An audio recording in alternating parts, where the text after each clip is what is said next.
Assalamualaikum warahmatullahi wabarakatuh.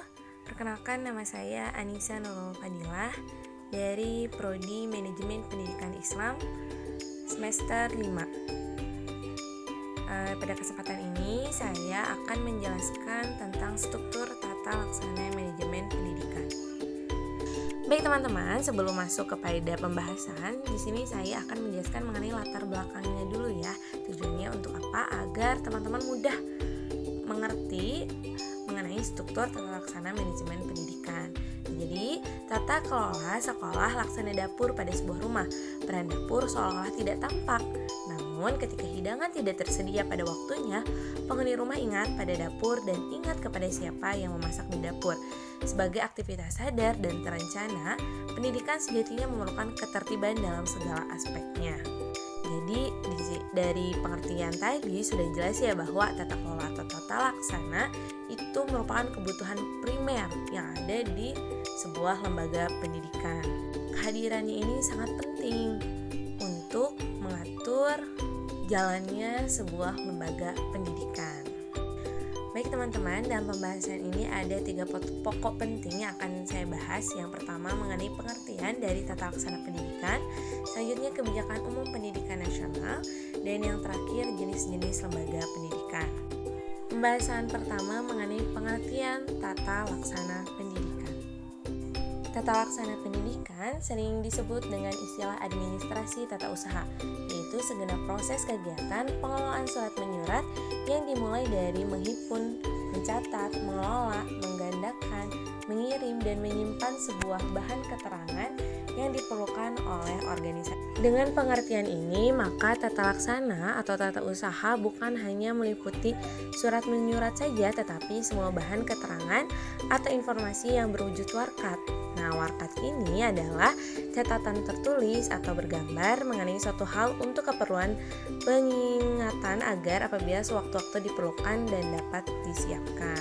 Nah, untuk lebih jelasnya lagi, administrasi sekolah merupakan representasi serial proses kerja yang dilaksanakan di sekolah, sedangkan tata kelola merupakan bagian darinya.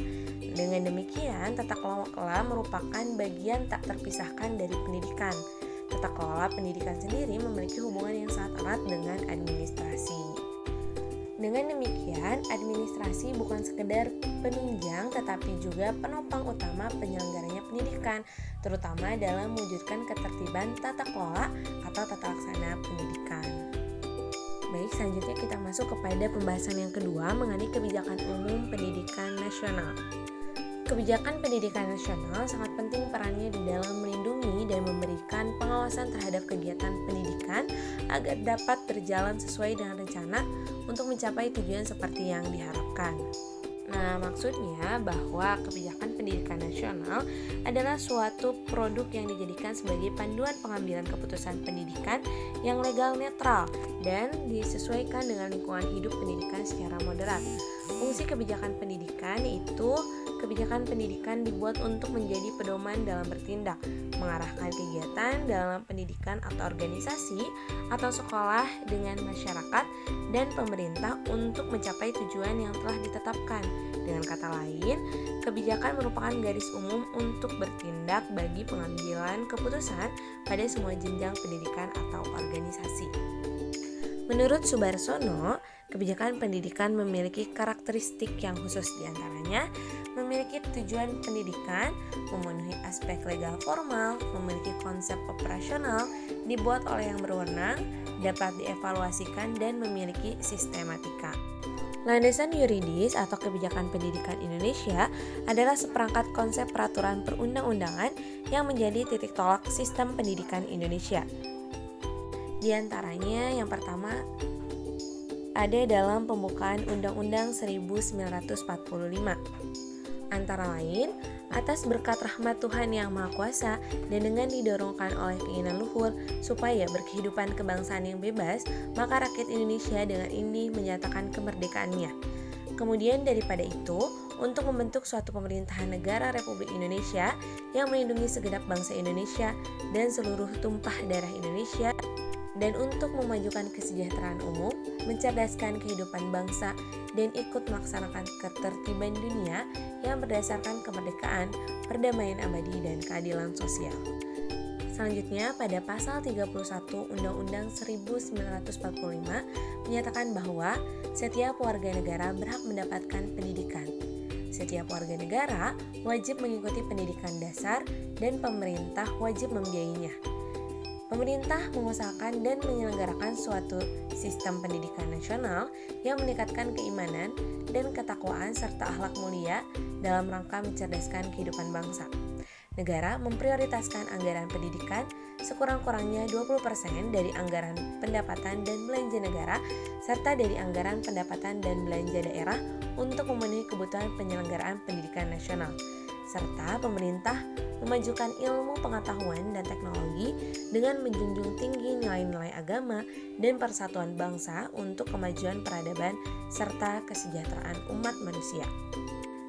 Yang ketiga, Undang-Undang Nomor 20 Tahun 2003 tentang Pendidikan adalah usaha sadar dan terencana untuk mewujudkan suasana belajar dan proses pembelajaran agar peserta didik secara aktif mengembangkan potensi dirinya untuk memiliki kekuatan spiritual keagamaan, pengendalian diri, kepribadian, kecerdasan, akhlak mulia, serta keterampilan yang diperlukan dirinya, masyarakat, bangsa, dan negara.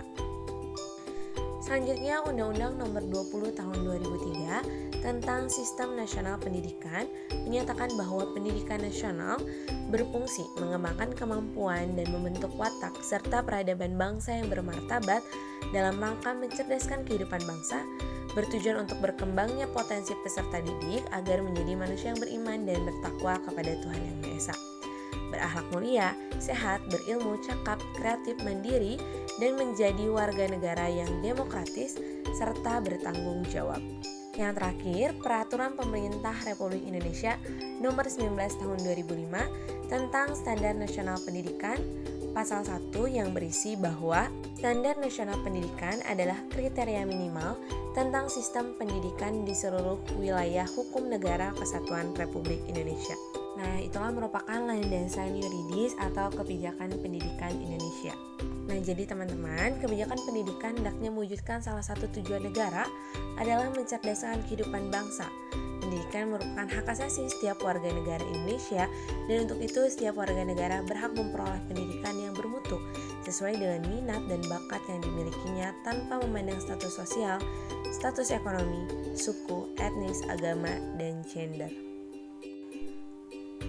Pendidikan nasional bagi negara berkembang seperti Indonesia merupakan program besar yang menyajikan tantangan tersendiri.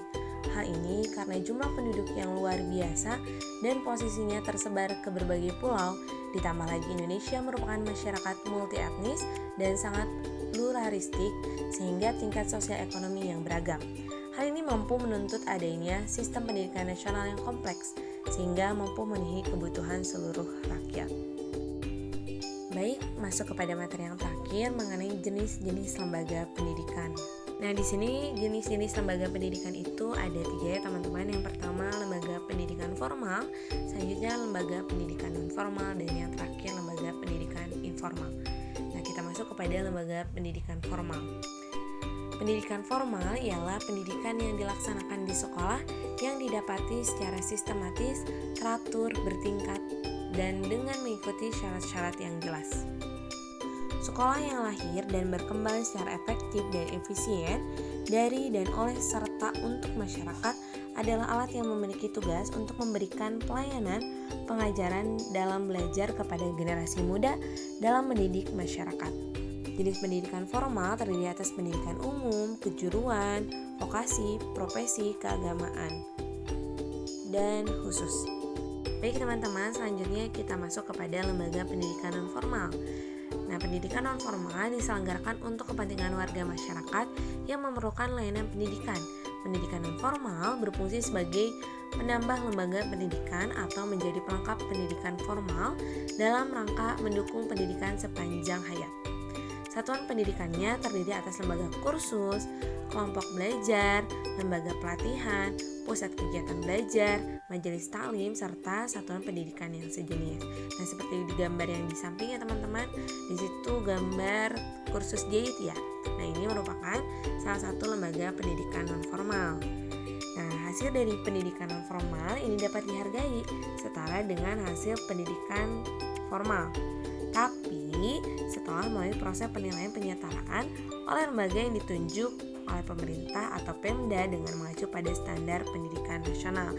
Jadi, lembaga pendidikan non-formal ini bisa setara dengan lembaga pendidikan formal, tapi ada beberapa syarat, beberapa standar yang harus dipenuhi dulu ya teman-teman. Nah, yang terakhir yaitu lembaga pendidikan informal. Lembaga pendidikan informal ialah kegiatan pendidikan keluarga. Lingkup keluarga merupakan lingkungan pendidikan pertama yang ditemui karena dalam keluarga inilah seorang anak pertama kali mendapatkan pendidikan dan bimbingan di dalam keluarga. Pendidikan keluarga juga dikatakan sebagai lingkungan yang utama karena sebagian besar kehidupan anak berada dalam lingkungan keluarga. Nah, baik teman-teman, cukup sekian pembahasan mengenai struktur tata laksana manajemen pendidikan. Mohon maaf apabila ada kekurangan. Terima kasih sudah nonton. Assalamualaikum warahmatullahi wabarakatuh.